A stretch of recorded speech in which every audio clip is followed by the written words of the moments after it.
우리에게 주실 하나님의 말씀은 창세기 12장 1절에서 5절까지 말씀입니다.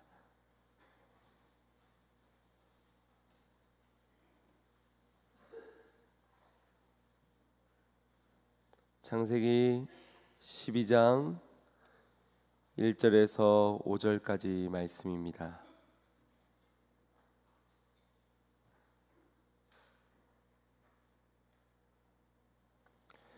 찾으셨으면 한 목소리로 합독하겠습니다. 여호와께서 아브라함에게 이르시되 너는 너의 친척 아비 집을 떠나 내가 내게 지시할 땅으로 가라. 내가 너로 큰 민족을 이루고 내게 복을 주어 내 이름을 창대케 하리니 너는 복의 근원이 될지라.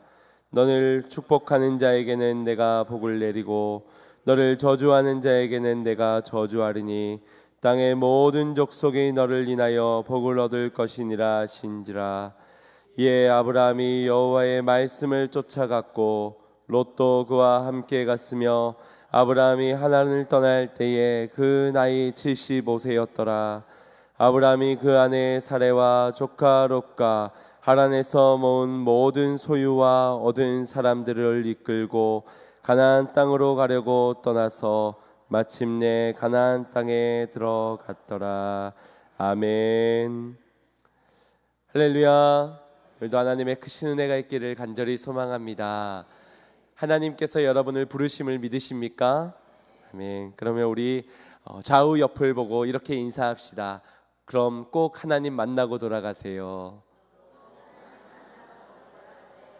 네. 하나님께서 여러분을 부르셨기에 꼭 하나님 만나고 돌아가시길 바랍니다. 하나님께서 여러분들이 이 자리에 계신 것을 기뻐하는 줄 믿으시기 바랍니다. 사서 걱정한다라는 그러한 말이 있습니다. 이것은 쓸데없는 걱정들을 하면서 마음에 두고 있다는 그러한 의미일 것입니다. 걱정하면서 신중해질 수도 있는 것이겠지만 늘 걱정하는 가운데 우리에게 오는 것은 근심과 염려와 두려움들입니다. 걱정은 우리의 잠을 갉아먹기도 하며 뒤척이는 밤을 강요하기도 합니다. 어느 것 하나 해결해 주지도 못한 채 말입니다. 이런 걱정은 어른이나 아이들이나 동일한 듯 합니다. 아이들이라면은 걱정이 없어서 참 부러워 보일 때가 또 있고 항상 뭘 하면 놀까가 고민인 것처럼 그렇게 보여지면서 하루 동안 에너지를 다 썼고 밤에는 금세 잠이 들어서 골아떨어지는 아이들의 모습을 보게 됩니다. 하지만 요즘 아이들은 조금 다르다고 합니다.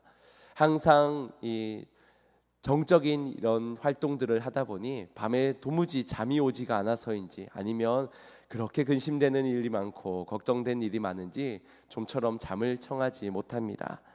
그 아이들의 이야기를 들어보면 그렇습니다.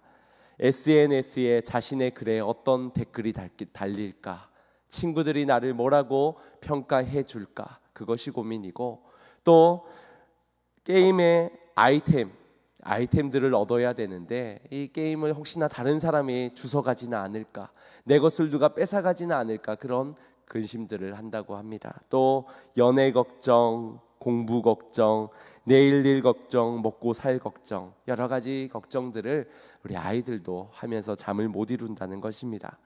이런 안타까움에 중부 아메리카 과메말라에서는 걱정 인형이라는 그러한 인형을 만들었다고 합니다. 앞에 사진이 바로 그 걱정 인형입니다. 어떻습니까? 저 걱정 인형이 여러분들의 걱정을 사라지게 해줄 만큼 믿음직스러워 보입니까? 여느 인형하고 저희 나라의 인형이 훨씬 더 예쁘고 또 더 좋아 보입니다. 근데 저 걱정 인형 6개, 저것을 보면서 아이들은 걱정을 버린다는 것이지요. 그것에는 그렇게 쓰여져 있습니다. 걱정은 내게 맡겨두고 넌 잠이나 자, 이렇게 말입니다. 이 인형의 사용법은 6개의 인형 중에 하나를 뽑아다가 그 인형에다가 말을 하는 겁니다.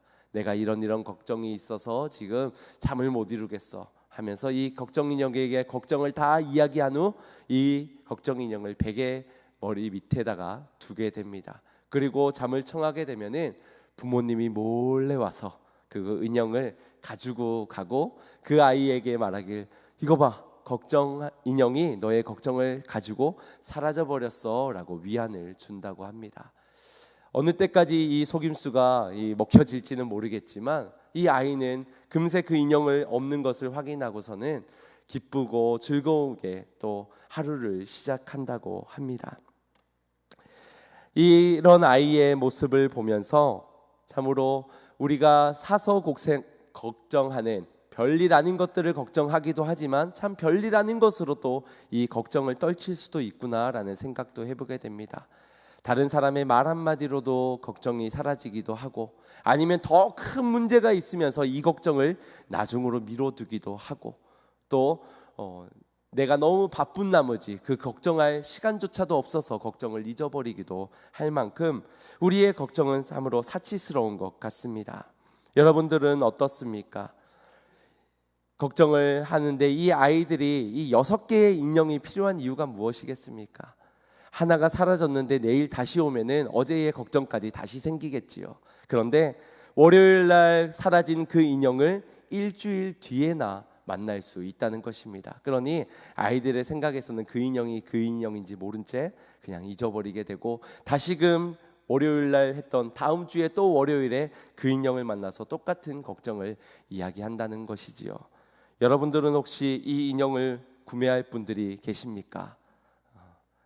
원하신다면 단체 구매를 아마 해야 되진 않을까. 혹시나 이 인형이 6개 가지고는 저는 모자랍니다, 한 박스 정도는 구매를 해야 될 것입니다 라는 그런 분들은 없을지 모르겠습니다. 수고하고 무거운 짐진 자들아 다 내게로 오라, 내가 너희를 쉬게 하리라. 주님께 나아가시길 바랍니다. 그리고 주님께 말하기를 바랍니다.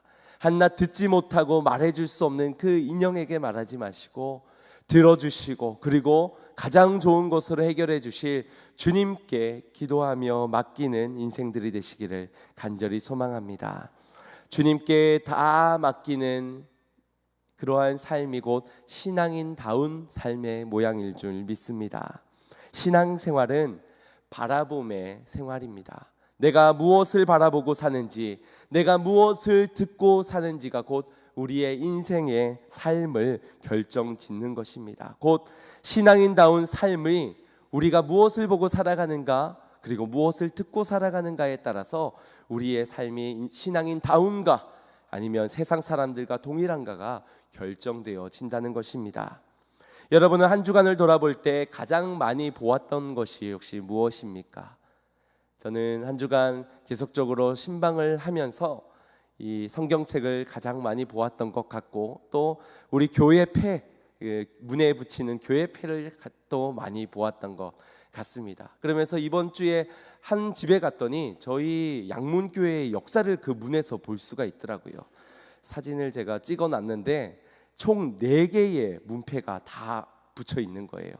아주 그 글자만 나와 있는 것, 예수님 그림이 있는 것, 교회 그림이 있는 것, 그리고 이번에 저희가 만든 이 마크 새겨진 양문교회 이 마크까지 꼭 보고 싶으시다면 제가 다음에 한번 제가 사진을 보여드리도록 하겠습니다.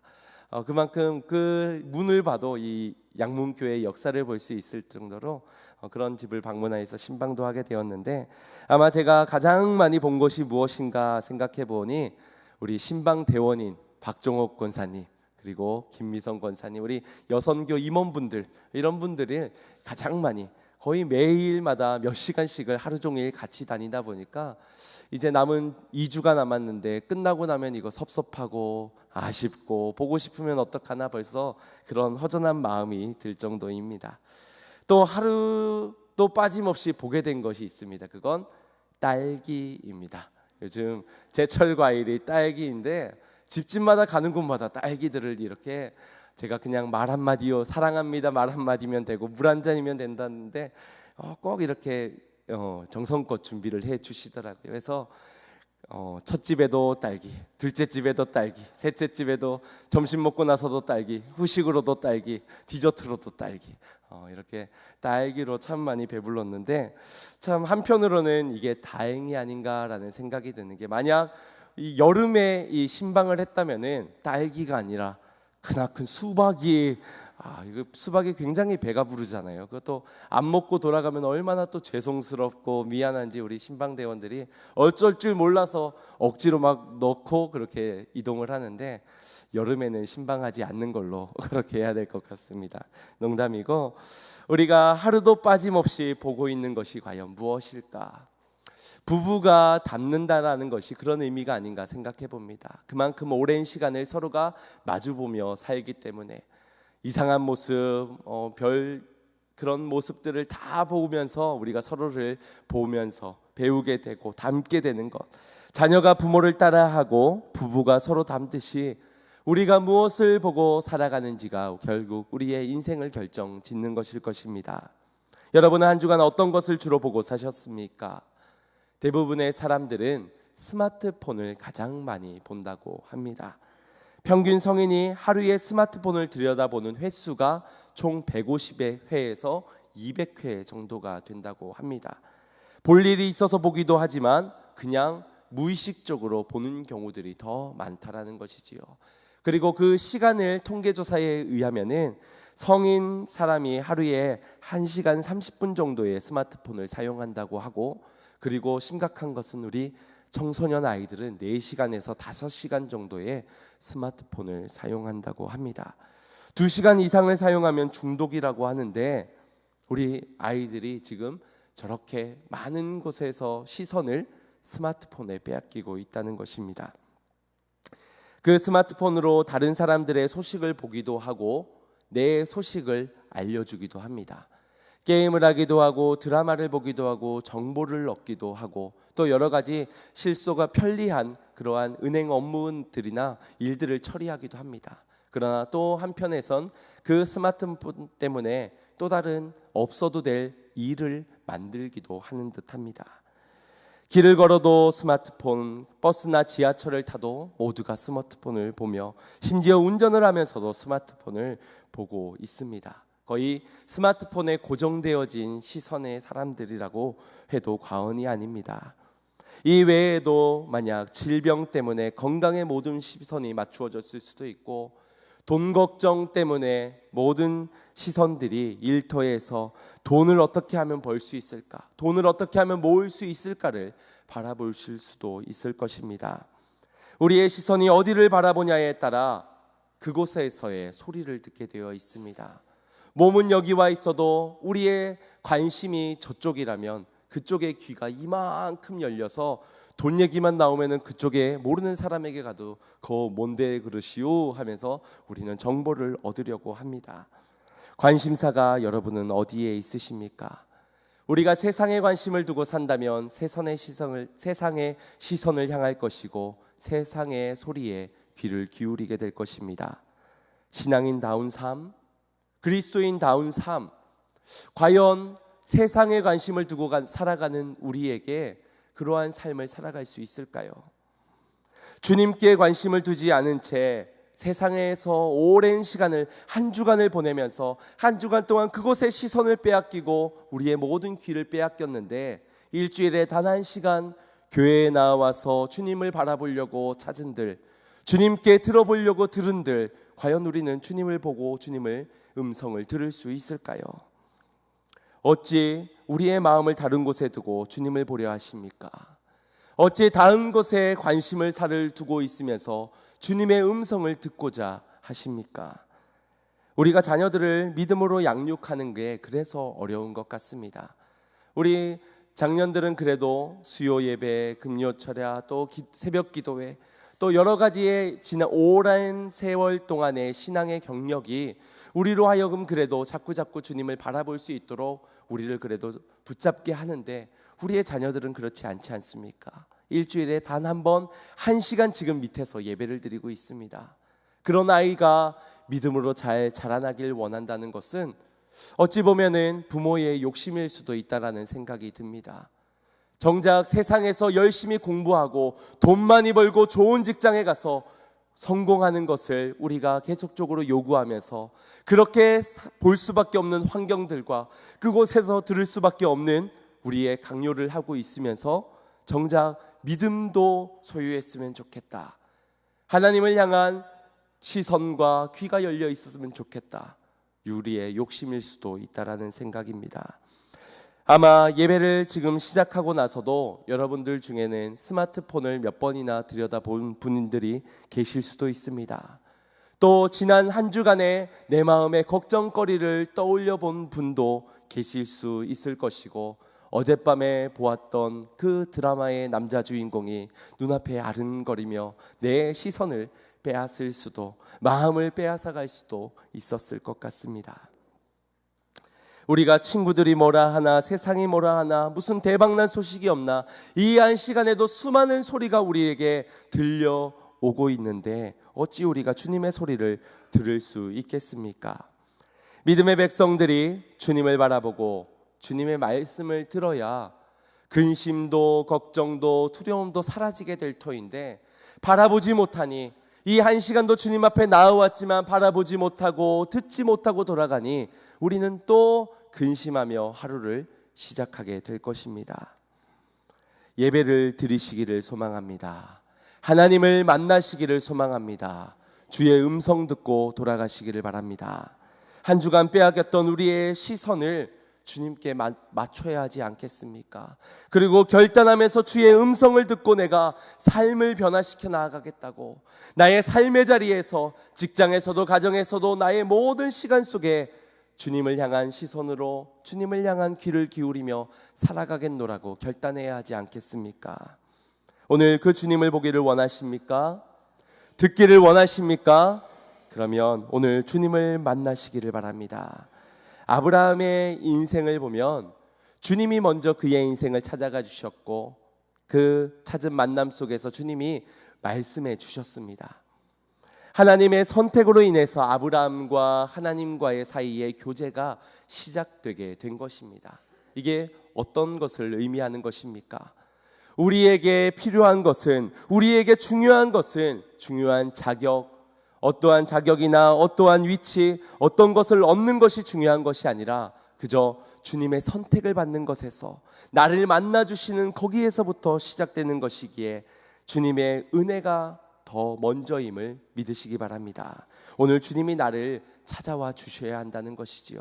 그래서 우리의 앞에 처음의 인사가 바로 여러분들, 주님이 여러분들을 부르신 것을 믿으십니까? 의 물음이었고, 그러면 하나님을 꼭 만나고 가십시오라는 권면이었습니다. 하나님이 내게 오는 그 순간부터 내 인생에서 주님을 볼 수 있는 것이고, 그때서야 주님의 음성을 들을 수 있게 되기 때문입니다. 그러니 우리가 구할 것은 주님의 은혜임을 믿으시기 바랍니다. 우리가 간구해야 될 것은 다른 것들이 아니라 내 관심사의 돈과 다른 물질들, 세상의 건강, 그런 것 이전에 주님의 은혜를 구하는 자가 되어야 될 줄 믿습니다. 주님을 만나는 그 순간 우리의 모든 걱정이 사라지게 될 것이고, 모든 절망이 소망으로 바뀌어지게 될 것이며, 죽음에서 생명으로 건져내음을 받게 될 줄 믿으시기 바랍니다. 아브라함의 역사의 시작은 이처럼 들음에서 시작되었습니다.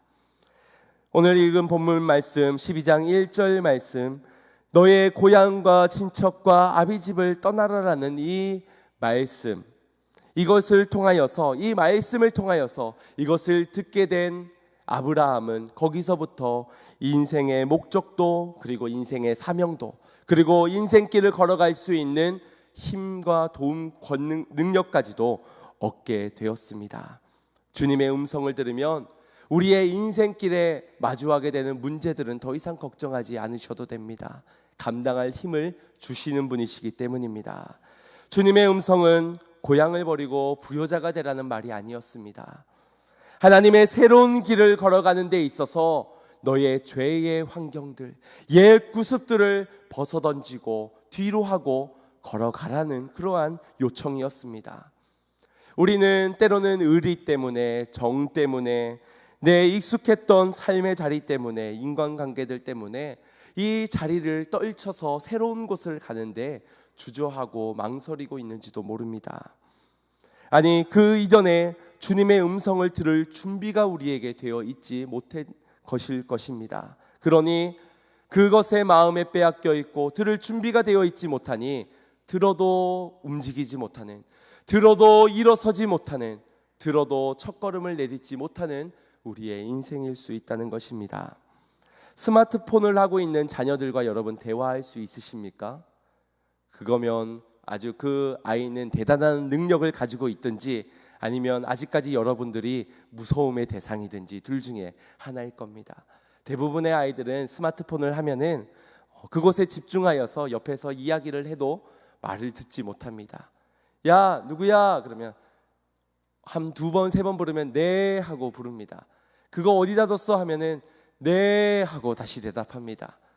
뭐라고? 하면 네 뭐라고요? 하면서 되도록 묻습니다. 다시 한번 말해주세요라고 그렇게 말합니다. 우리 아이들도 그렇지만 뭐 우리라고 크게 다를까요? 다른 것에 집중하고 있다면은 우리는 옆에서 누가 불러도 대꾸할 수도 들을 수도 없다는 것이지요. 심지어 하나님이 불러서도 말입니다. 사무엘아 사무엘아 불렀을 그때에 그 말씀이 기이한 시대였기에 사무엘은 하나님의 말씀 앞에 그대로 주여 내가 여기 있나이다 라는 고백을 드리지 못하였습니다. 그리고 엘리 제사장에게 나아가게 되었지요. 엘리 제사장 역시도 듣지 못하니 그런 시대에 익숙해져 있다 보니 그 사무엘의 말을 듣고도 에이 너가 잘못 들었겠지, 나는 그런 말을 한 적이 없다라고 말하며 사무엘을 그대로 다시 돌려보내게 됩니다. 여러분들은 어떻습니까? 다른 것에 집중한 채 주님을 바라보지 못하고 있어서 혹시 순종마저도 못하고 있지는 않으십니까? 여러분이라면 과연 아브라함과 같은 이 순종을 하실 수 있으시겠습니까? 그 이전에 나는 과연 들을 수 있겠는가? 이것을 먼저 점검해 보시길 바랍니다. 내게 지시할 땅으로 가라. 이 1절 말씀에서의 이 말씀을 개역 개정으로 바꾸면 이렇게 번역합니다. 내가 내게 보여줄 땅으로 가라. 보여준 땅이 아니라 보여줄 땅입니다. 이 차이를 아시겠습니까? 어떤 땅인지 모릅니다. 어떻게 주실지도 언제 주실지도 알지 못함 속에서 그저 가라는 것입니다. 그 땅의 시세가 어떻게 되는지요? 그 땅의 토양이 어떤지요? 남양집입니까? 거기에 투자할 가치가 있습니까? 역세권입니까? 우리는 너무나도 알고 싶은 것이 많습니다. 그런데 아무것도 알려주지 않은 채 그저 가라고 말씀하십니다. 이것을 히브리서 11장 8절 말씀에 히브리 기자가 이렇게 말씀하고 있습니다. 믿음으로 아브라함을 부르심을 받았을 때에 순종하여 장래 기업으로 받을 땅에 나아갈새 갈 바를 알지 못하고 나아갔으며 라고 이렇게 표현하는 이 말씀이 딱 들어맞는 표현인 것 같습니다. 그럼에도 불구하고 아브라함은 순종했다는 것입니다. 어떻게 그럴 수가 있었을까요? 어떻게 보여준 땅이 아니라 보여줄 땅을 향해서 그는 순종할 수 있었던 것입니까? 그것이 바로 바라봄의 차이입니다. 아브라함은 땅을 바라본 것이 아니라 하나님을 바라본 것입니다. 땅이 어떠한가 땅의 정보를 본 것이 아니라 하나님 그 약속을 이루실 그 약속을 바라본 것입니다. 보여줄 땅에는 관심이 없었고 그저 하나님의 사인이 더 중요한 인생이었던 것입니다. 2절 말씀을 보면은 너는 복의 근원이 될지라 라고 말씀합니다. 너는 복의 근원이 될지라. 너는 복이 넘치는 땅을 향해 가서 그곳에서 복을 받아라가 아니고 너는 복이 없는 땅에 가서 너가 근원이 되어 그 땅을 복되게 하여라. 복이 없는 곳에 가서 너가 축복의 통로로서 그 자리가 그곳이 복 있는 자리로 만들게 하여라. 이 축복을 아브라함에게 허락해 주신 것입니다. 이것이 주님의 음성이었습니다. 이것을 듣지 못한 자가 어찌 갈 수 있겠습니까? 보여주면 갈게요 라고 요구하는 우리에게 어찌 가서 그곳을 복되게 만들 그 결단을 하며 순종할 수 있겠습니까? 눈을 들어 하늘 보라. 어지러운 세상 중에 곳곳마다 상한 영의 탄식 소리 들려온다. 빛을 잃은 많은 사람, 길을 잃고 헤매이며 탕자처럼 기지나니 믿는 자여 어이할꼬. 3절 함께 고백합니다. 눈을 들어 하늘 보라. 살아계신 주 하나님, 약한 자를 부르시어 하늘 뜻을 전하셨다.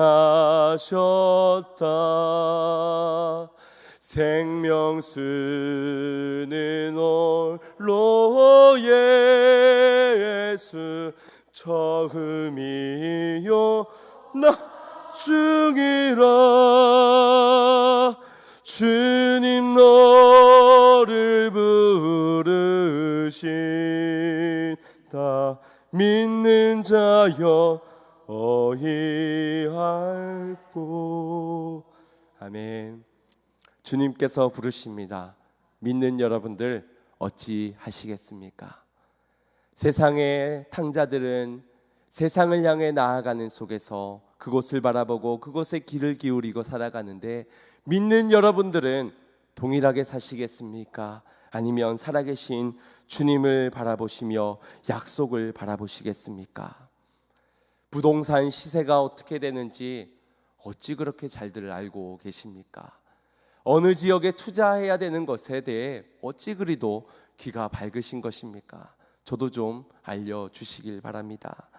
우리는 언제 팔아야 할지, 언제 사야 할지, 어느 곳에 투자해야 될지 온갖 가심들은 그곳에 가지고 있고 그곳의 정보를 듣고 있지만, 정작 하나님의 소리, 하나님의 음성, 하나님의 약속, 하나님의 사인에는 관심이 없는 듯 못 본 척, 못 들은 척 그렇게 살아가고 있다면 어찌 우리가 하나님을 주인이라 말하며 주님께 순종하기를 원한다라고 고백할 수 있겠습니까?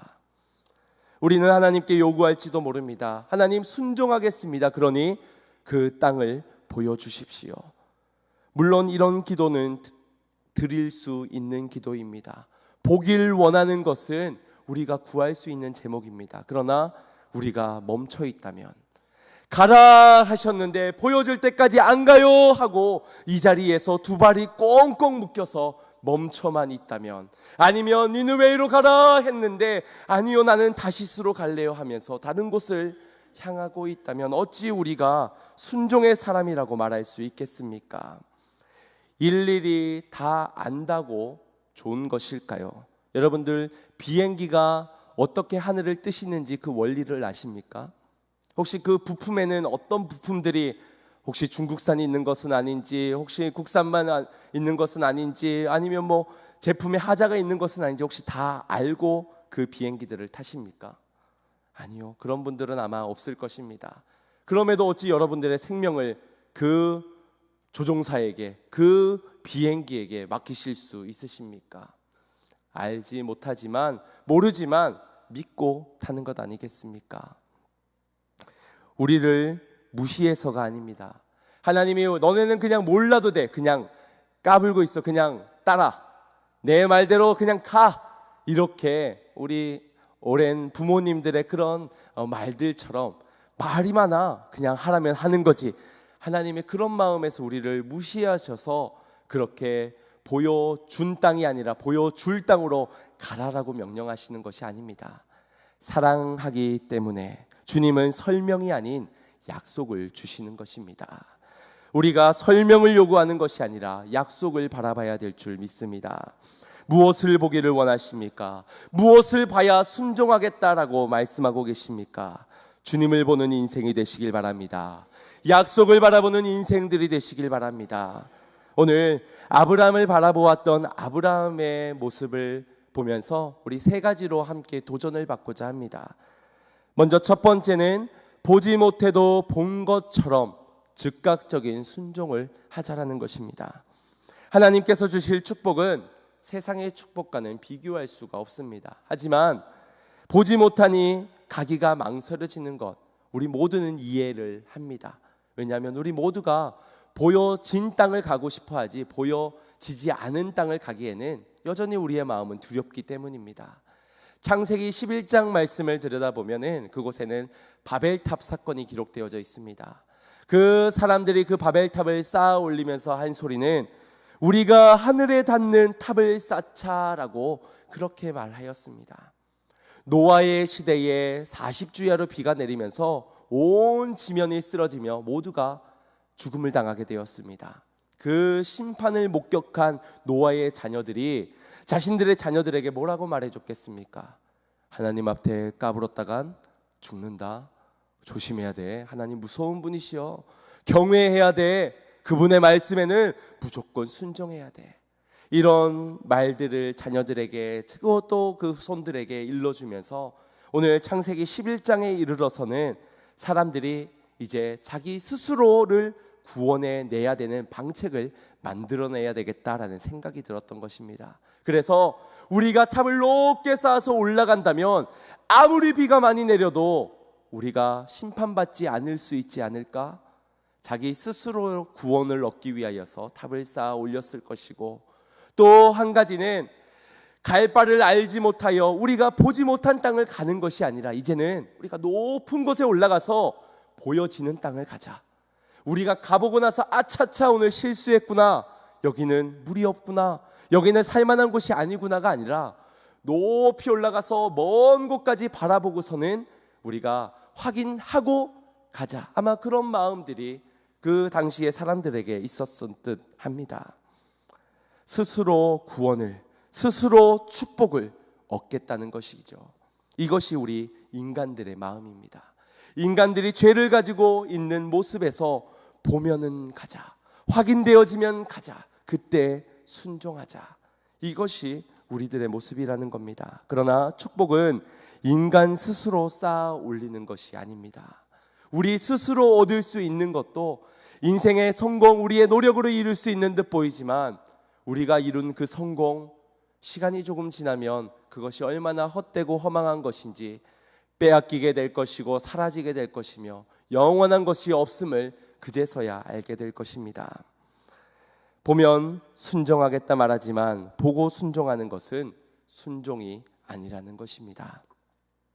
믿음의 조상 아브라함의 위대성은 보지 못한 것을 그저 믿음으로 즉각적인 순종을 한 것입니다. 그것은 약속의 하나님을 만났기 때문입니다. 하나님을 만난 자가 어찌 우상을 찾을 수 있겠습니까?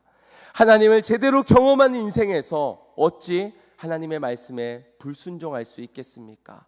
왜 어찌 순종을 주저하고 망설일 수 있겠습니까? 오직 순종뿐인 것이지요. 바라기는 우리 성도님들 주저하거나 망설이거나 갈등하지 않으시고 오직 주님의 음성에 즉각적인 순종을 할 수 있기를 소망합니다. 조금만 마음이 빼앗겨도 우리는 흔들리게 될 것이기에 믿는 즉시, 듣게 된 즉시 일어나 보게 된 것처럼 즉각적인 순종을 행하시기를 간절히 소망합니다. 두 번째입니다. 우리가 도전받아야 될 것은 타협하지 않는 순종을 해야 한다는 것입니다. 갈대아 우르를 떠나 약속의 땅으로 이당하기 시작하여서 1000km라도 되는 오랜 기간의 여정을 가야 하는데 여러 가지 반대가 아마 있었을 것입니다. 그도 그런 것이 자신의 아버지가 여전히 살아 있습니다. 가부장적인 그러한 시대 상황 속에서 아버지가 가자 한 것도 아닌데 아들인 내가 가자? 그것은 있을 수 없는 일입니다. 심지어 지금 안정적인 집안에서 살고 있는데 어찌 움직일 수 있단 말입니까? 우상을 만들던 그 아버지 데라가 반대했을지도 모릅니다. 욕심쟁이 롯이 여기가 좋은데, 여기가 기름진데 왜 갑니까? 라고 그렇게 반대를 했을지도 모릅니다. 누군가 우리에게도 말할지도 모릅니다. 아유, 적당히 순종하지, 뭘 그렇게 열심히 한다고, 고생 그 정도면 딱이야. 더 이상 하는 것은 오버하는 거야. 스스로 우리 마음속에서도 그런 마음들이 들었을지 모릅니다. 내 나이가 몇인데 지금 젊은 사람들도 안 하고 있는 이 일을 이 나이 들어서 내가 해야 한다니. 내가 지금 직분이 집사인데, 내가 성도인데, 내가 장로가 아닌데, 장로들도 안 하는 그 일을 내가, 목사들도 안 하는 그 일을 내가, 나는 그 나이도 안 되고 직분도 안 되고, 그런 마음들이 우리 안에서 수없이 타협으로 우리에게 들려올지도 모른다는 것입니다. 하란 땅을 보니 초원지대로 갈대아 우르와 비슷한 지역으로서 아주 기름진, 그곳에 살면 번성할 수 있는 그런 땅이었습니다. 과연 우리가 다시 이런 땅을 만날 보장이 있습니까? 본 땅이 아니라 보여줄 땅인데, 과연 이런 땅을 다시 만날, 그것도 당장 내일 하루의 길만 걸어도 우리의 인생에 보여지는 것은 광야인데, 어찌 우리가 보장도 없는 그 길을 걸어갈 수 있겠습니까? 아마 그때는 우리는 멈춰 서게 될지 모릅니다. 우리의 인생에도 이런 이야기, 저런 이야기, 이런 소식, 저런 정보들을 보면서 우리도 멈춰질 수가 있다는 것입니다. 그러나 타협하지 마십시오. 타협하지 마시고 순종하는 여러분들 되시길 바랍니다. 그래야만 보게 될 것이기 때문입니다. 성경을 보면은 신앙적으로 타협하지 않았던 많은 인물들이 기록되어져 있습니다. 먼저 창세기를 보면 노아가 그러하였습니다.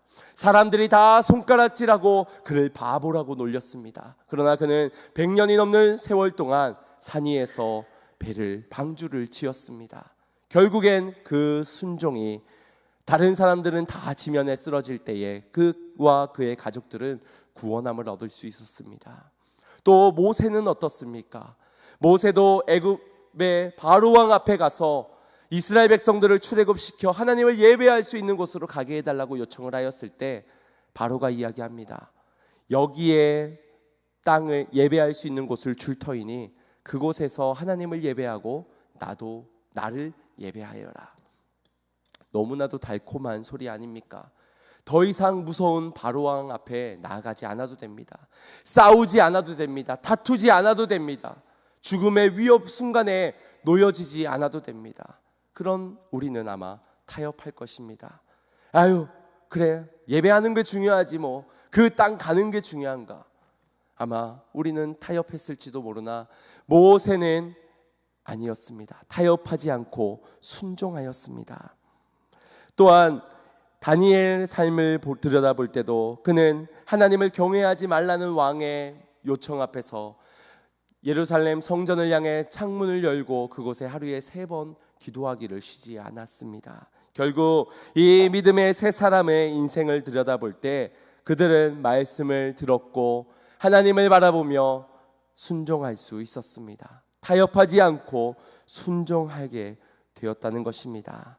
사랑하는 여러분, 타협하지 마시고 순종하시어서 주님의 주시는 구원의 복을 얻으시기를 간절히 소망합니다. 주님께서 보게 하시고 본 그 땅을 취하게 하시는 그 복을 누리시기를 간절히 소망합니다. 마지막 3번째의 도전입니다.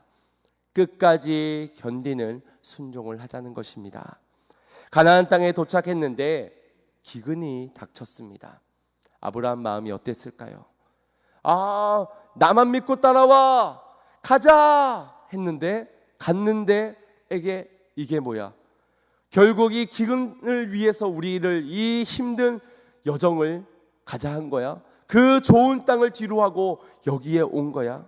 어렵게 믿음을 보였지만 순종해 보았지만 마주하는 결과 속에서 낙심됨을 있었다는 것입니다. 얼마나 힘들었을까요?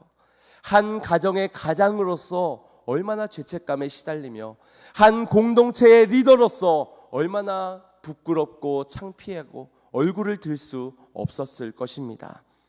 마치 교회 일에 힘썼는데, 교회에 헌금도 하고 봉사도 하고 최선을 다했는데 나의 사업은 자꾸 실패하고, 나의 가정에서는 자꾸 문제가 생겨나고, 내 건강은 점점 상해져 가면서 내가 지금 뭘 한 거지? 내가 지금 잘못한 거 아닌가? 아마 수없이도 후회하고 내가 그렇게 하지 말걸 아마 후회하는 인생 속에서 불만불평했을지도 모릅니다. 순종했지만 더 큰 고통이 오는 것을 우리는 어떻게 이해해야 하는 것입니까? 욥은 이러한 환난 가운데서 이런 믿음의 고백을 드리게 됩니다. 욥기서 23장 10절 말씀입니다. 함께 합독하겠습니다. 나의 가는 길을 오직 그가 아시나니.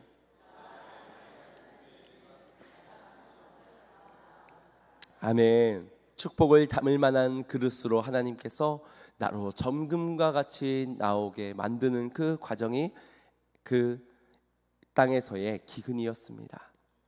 그러나 아브라함은 그곳에서 벗어나는 선택을 합니다. 애굽이라는 곳을 향하여서 오히려 더 큰 문제를, 더 큰 어려움을 직면하게 됩니다. 우리는 조금만 상황이 어려워지면 이거 하나님의 뜻이 아닌가? 내가 그때 잘못 들었던 것 아닌가? 라고 그렇게 생각합니다. 환경과 상황과 현실을 직시하면서 아마 우리는 누구보다 빠르게 남들과는 다르게 그렇게 대처할지도 모릅니다. 아브라함도 그랬습니다. 남들과는 다르게 남들보다는 빠르게 대처하여 애굽이라는 곳을 향하였지만 그곳에서 마주하는 그의 인생의 고통은 더 심각해져만 갔습니다. 하나님의 뜻을 주어진 환경과 상황으로 판단하지 마십시오. 하나님의 사람은 하나님의 음성을 듣고 약속의 땅으로 그곳에 온 것이지, 우리가 그 환경과 상황을 보면서 허겁지겁 내가 잘못했나 보다 하면서 과거로 돌아가는 인생은 하나님을 본 것이 아니라 땅을 보고 간 순종일 뿐인 것입니다. 위기의 순간에 눈치가 아니라 영성으로 차별화되는 성도님들이 되시길 바랍니다. 우리가 기도해야 되지 않겠습니까? 하나님의 뜻이 이 자리에서의 무엇인지를 그 자리에서 기도해야 되는 것 아니겠습니까? 어떻게 벗어나니가 아니라 이 상황을 통해서 내가 무엇을 깨달아야 합니까를 주님께 구해야 될 줄 믿습니다. 우리의 생각을 접어두고 기도할 때, 보여줄 때까지 인내하며 기도할 때 주님께서 보여주실 줄 믿습니다. 예레미야 33장 3절 말씀, 주님께서 여러분에게 하시는 말씀이라 믿으면서 우리 함께 합독하겠습니다. 시작. 너는 내게 부르짖으라. 내가 내게 응답하겠고 내가 알지 못하는 크고 비밀한 일을 내게 보이리라. 내게 보이리라.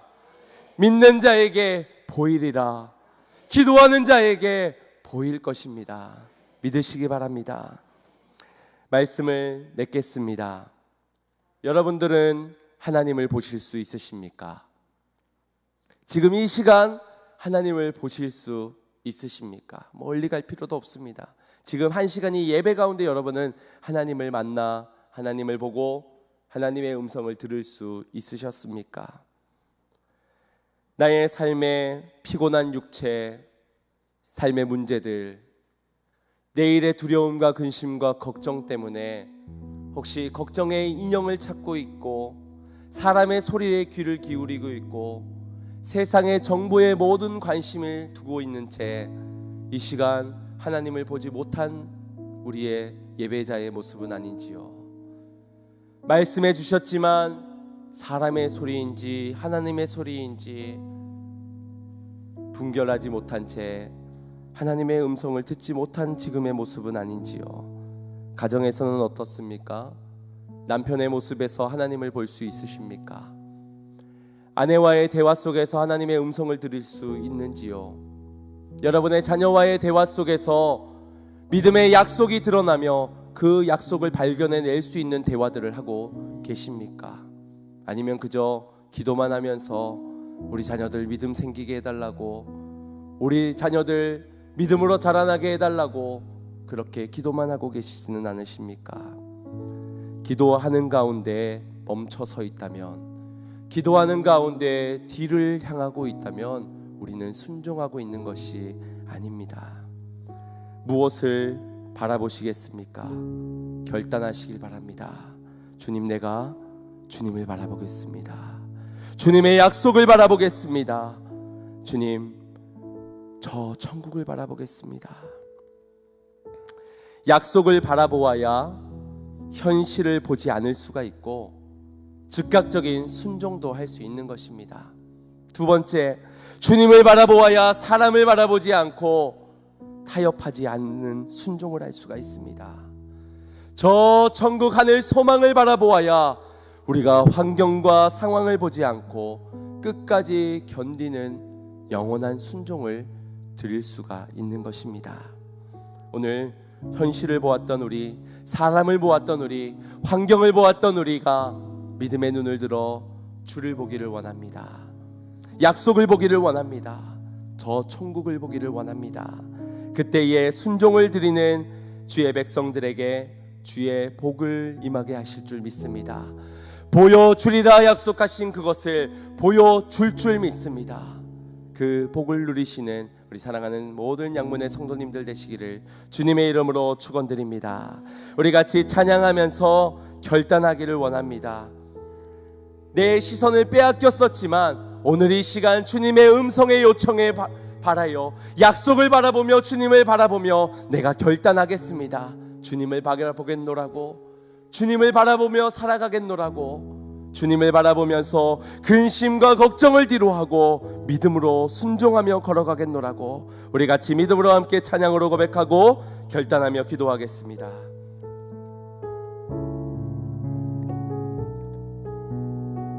내게로부터 눈을 들어, 내게로부터 눈을 들어 주를 보기 시작할 때 주의 일을 보겠네. 내 작은 마음 돌이키사 하늘에 꿈꾸게 하네.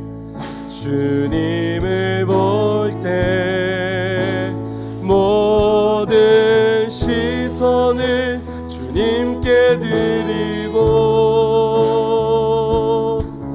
살아계신 하나님을 느낄 때 내 삶은 주의 역사가 되고 하나님이 일하길 시작하네.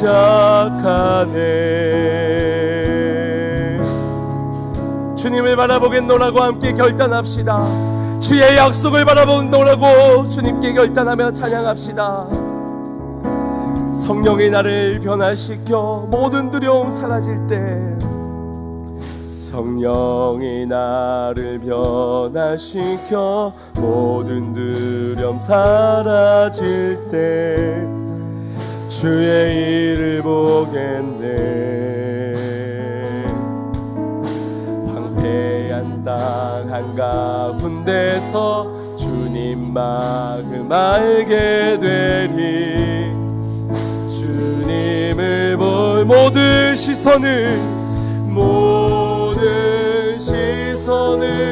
주님께 드리고 전능하신 하나님을 느낄 때 내 삶은 주의 나라가 되고 하나님이 일하길 시작. 모든 시선을 주님께 드리고 전능하신 하나님을 느낄 때 내 삶은 주의 나라가 되고 하나님이 일하길 시작하네. 주님, 나의 시선을 바꾸어 주시옵소서. 현실을 바라보고 세상을 바라보고 환경을 바라보며 오늘 순종하지 못하고 주저앉아 있었던 나의 인생을 주님 긍휼히 여겨주시오. 오늘도 주님을 바라 얼굴을 내비치시며 내게 복 주시기를 원하시고, 주님은 얼굴을 향하여 우리의 내미사 평강 주시기를 원하시는 주님, 오늘 주님을 바라봄으로 즉각적인 순종을 행할 수 있는 우리의 삶, 타협하지 않는 순종으로 끝까지 순종할 수 있는 삶이 되게 하여 주시옵소서. 우리 함께 주여 한번 부르짖고 기도합니다. 주여, 사랑하는 무한한 은혜가 많으신 아버지 하나님 감사를 드립니다. 아버지 하나님